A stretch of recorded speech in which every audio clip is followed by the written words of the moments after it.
Future officer, स्वागत है आप सभी का ओनली आइज के टारगेट फिल्म 2021 में। यहाँ पे हम करंट अफेयर्स का रिवीजन करेंगे एमसीक्यूज की सहायता से। आप ओनली आइज के टेलीग्राम चैनल से जुड़ सकते हैं, ओनली आइज नथिंग एल्स के नाम से। यहाँ पे आपको यूपीएससी, स्टेट पीसीएस से रिलेटेड मटेरियल, गाइडेंस वगैरह सब चीज़ें मिल जाएंगी। तो चैनल को आप खुद भी ज्वाइन कर सकते हैं और आप अपने साथी बंधुओं को भी चैनल ज्वाइन करने के लिए बोल सकते हैं। ओनली आइज की यूट्यूब की प्लेलिस्ट से जाके आप 2021 के लिए जो इम्पोर्टेंट कोर्सेस हैं, like constitutional bodies, non constitutional bodies, historical events, GI tag, फिर अपना इकोनॉमिक सर्वे हो गया, मैपिंग वगैरह हो गई, ये सब आप वहाँ पे जाके चेक कर सकते हैं, जो डेफिनेटली आपके लिए 2021 के प्रीलिम्स के लिए उपयोगी होगी।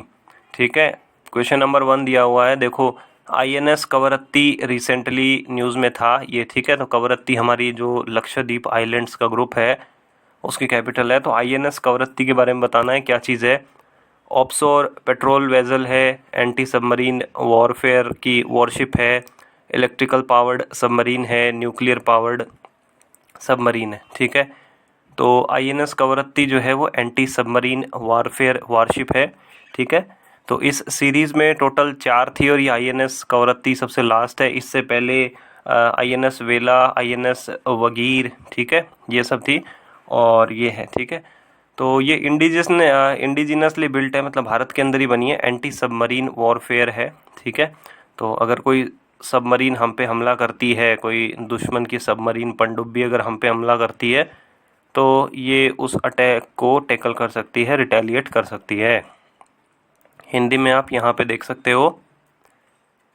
क्वेश्चन नंबर जो है 2 दिया हुआ है, परम शिवाय एंड परम ब्रह्मा रिसेंटली न्यूज़ में थे, ये क्या चीज़ है। ठीक है, कोई मिसाइल है, आर्टिफिशियल इंटेलिजेंस का रोबोट है, सुपर कंप्यूटर है, एंटी टैंक गाइडेड मिसाइल्स है, क्या चीज़ है। तो परम शिवाय और परम ब्रह्मा ये दोनों ही सुपर कंप्यूटर है। ठीक है, भारत में हमने जो सुपर कंप्यूटर बनाए हैं वो परम सीरीज़ के ऊपर बनाए हैं और हमारा एक मिशन भी चल रहा है, नेशनल सुपर कंप्यूटिंग मिशन। ठीक है, तो इसके तहत हम काफ़ी सारे रिसर्च कर रहे हैं ताकि और बेटर से बेटर कंप्यूटर जो बना सकें। ठीक है, तो परम शिवाय जो है वो इसकी स्पीड टेराफ्लॉप में है। ठीक है, और इसको आईआईटी बीएचयू जो कि बनारस हिंदू यूनिवर्सिटी है वहाँ पे इसको इंस्टॉल किया गया है। फिर उसके बाद परम शक्ति है, परम ब्रह्मा है, इनको आईआईटी खड़गपुर और आईआईएसईआर पुणे में इनको इस्टेब्लिश किया गया है। काम इनका वो ये रिसर्च वगैरह में और ट्रैफिक मैनेजमेंट में, ये सब में। ठीक है, हिंदी में आप यहाँ पे देख सकते हो। क्वेश्चन नंबर 3 दिया हुआ है, सेंट्रल पोल्यूशन कंट्रोल बोर्ड के बारे में दिया हुआ है। पहला बोला है कि ये एक ऐसी बॉडी है जो कि ministry of environment, forest and climate change के अंदर है। ठीक है, दूसरा इसमें बोल रहा है कि ये एक स्टैचुरी बॉडी है जिसको air prevention and control of pollution act के तहत बनाया गया है। तीसरा बोला है कि graded response action plan GRAP जो है सीपीसीबी चलाती है। ठीक है, पहला स्टेटमेंट हमारा सही है कि ministry of environment, forest and climate change के अंदर है। ठीक है, स्टेटमेंट नंबर 3 जो है कि ये ग्रेडेड रिस्पॉन्स एक्शन प्लान चलाती है, ये गलत है क्योंकि इसको ईपीसीए चलाती है। ठीक है, ऑप्शन सी और डी हमारा गलत हो गया, बचा ए और बी। ठीक, दूसरा स्टेटमेंट है वो भी गलत है, ये एयर प्रिवेंशन एक्ट के तहत नहीं बनी है, तो ऑप्शन नंबर ए हमारा सही हो गया। ठीक है, पहला बिल्कुल सही है कि ministry of environment, forest and climate change के अंदर है, बिल्कुल सही बात है। दूसरा स्टेटमेंट गलत है इसलिए क्योंकि water prevention and control pollution act 1974 के अंतर्गत इसको बनाया गया है। ओरिजिनल एक्ट जो है वो वाटर का है। उसके बाद जो एक नया एक्ट बनता है 1981 में, air prevention and control of pollution act 1981, इस नए कानून के तहत भी इसको पावर्स दे दी जाती है। ठीक है, तीसरा जो हमारा स्टेटमेंट है कि ग्रेडेड रिस्पॉन्स एक्शन प्लान जो है वो ईपीसीए चलाता है। ठीक है, हमारा जो एनसीआर रीजन है, नेशनल जो दिल्ली और उसके आसपास वाला रीजन है, वहाँ पे ग्रेडेड रिस्पॉन्स एक्शन प्लान चलता है कि इन्वायरमेंट में पॉल्यूशन किस लेवल पे है, उसी हिसाब से वो आगे फिर देखते रहते हैं कि हमें अब किस तरीके का, किस ग्रेड का हमारे पास थ्रेट है और कौन सा रिस्पॉन्स हम जो है वो दें। ठीक है, यहाँ पे आप हिंदी में भी देख सकते हो।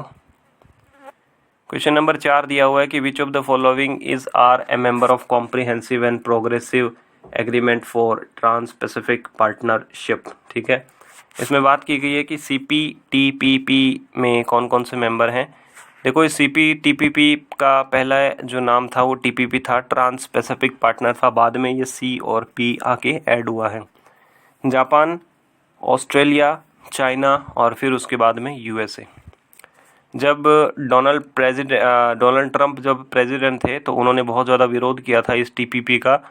वो बोलते थे कि TPP से जो है वो नुकसान होगा। ठीक है, तो स्टेटमेंट नंबर 4 USA गलत हो गया, ऑप्शन नंबर B हमारा कैंसिल आउट हो गया। ठीक है, अब चाइना भी जो है वो CPTPP का हिस्सा नहीं है, तो ये भी गलत हो गया। तीसरा और चौथा गलत हो गया, तो हमारे पास ऑप्शन क्या बचा? ऑप्शन सिर्फ बचा A 1 and 2। तो comprehensive and progressive agreement for trans Pacific partnership, इसको हम TPP 11 भी बोलते हैं। और अब जब नए प्रेसिडेंट आए हैं जो बाइडन, वो इस प्रोग्राम में या फिर इस एग्रीमेंट के अंदर इंटरेस्टेड हैं, तो देखते हैं क्या होता है। ठीक है, 11 इसमें मेंबर हैं, Australia, Brunei, Canada, Chile, Japan, Malaysia, Mexico, New Zealand, Peru, Singapore and Vietnam. तो ये 11 इसके अंदर मेंबर हैं, आप देख सकते हैं। यहाँ पे आप हिंदी के अंदर भी इसको देख सकते हैं। क्वेश्चन नंबर 5 दिया हुआ है, ब्लू डॉट नेटवर्क के बारे में दिया है। पहला बोला है कि इसका एम है गवर्नमेंट, प्राइवेट सेक्टर और सिविल सोसाइटी को साथ लाना, और साथ आने के बाद में ऐसे सारे प्रोजेक्ट्स को सर्टिफाई करना जो कि ग्लोबली इंफ्रास्ट्रक्चर के जो प्रिंसिपल है उनको ध्यान में रखकर बनाया गया है। ठीक है, क्वेश्चन नंबर 2 में दिया है कि स्टेटमेंट नंबर 2 में दिया है कि 2019 में इसको लॉन्च किया गया था। US ने, जापान ने और ऑस्ट्रेलिया ने, तीनों ने मिलकर इसको किया। ठीक है, तीसरा स्टेटमेंट बोला है कि भारत ने इसको रिसेंटली ज्वाइन किया है। देखो, अगर आप तीसरा स्टेटमेंट कैंसिल आउट कर देते हो ना कि इंडिया ने इसको रिसेंटली ज्वाइन किया है, तो हम अपने option number B, C, D easily eliminate कर सकते हैं और हमारा ऑप्शन नंबर A सही हो जाएगा 1 and 2।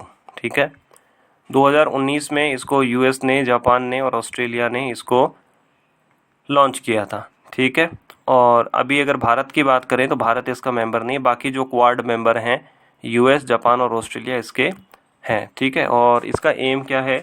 गवर्नमेंट, प्राइवेट और सिविल सोसाइटी को साथ में लाना, और साथ में लाने के बाद जो प्रोजेक्ट्स हैं, ऐसे सारे प्रोजेक्ट जो कि ग्लोबली इंफ्रास्ट्रक्चर के जो प्रिंसिपल्स हैं उनको फॉलो करते हैं, ऐसे सभी प्रोजेक्ट्स को सर्टिफाई करना। ठीक है, कुछ लोगों का बोलना है कि ये चाइना का जो BRI है, बेल्ट एंड रोड इनिशिएटिव है, उसको काउंटर करने के लिए बनाया गया है। बट बेसिक डिफरेंस ये है कि इस ब्लू डॉट नेटवर्क में किसी भी तरीके की फाइनेंसिंग नहीं रखी गई है, कोई फाइनेंसिंग या फंडिंग नहीं रखी गई है। ये बस एक सर्टिफिकेशन की प्रोसेस है। ठीक है, और जो BRI है, उस BRI के अंदर चाइना बहुत हैवी फंडिंग कर रहा है, जिससे कि छोटी कंट्रियां जो है वो उसके डेब्ट के अंदर, उसके जो उसका कर्जे के नीचे दब गई हैं, चाइना के कर्जे के नीचे। ठीक है, यहाँ पे आप हिंदी के अंदर देख सकते हो। ठीक है, और अब आपको आज बताना है कि जो RCEP है, रीजनल कॉम्प्रिहेंसिव इकोनॉमिक पार्टनरशिप है, उसके अंदर कौन सी मेंबर कंट्रीज़ हैं। ठीक है, बाकी आज आपकी परफॉर्मेंस कैसे रही आप ज़रूर बताइएगा। कितने करेक्ट हुए, कितने नॉट करेक्ट हुए, स्किप कितने किए, 50-50 कितने सिली मिस्टेक, कितने में नो आइडिया।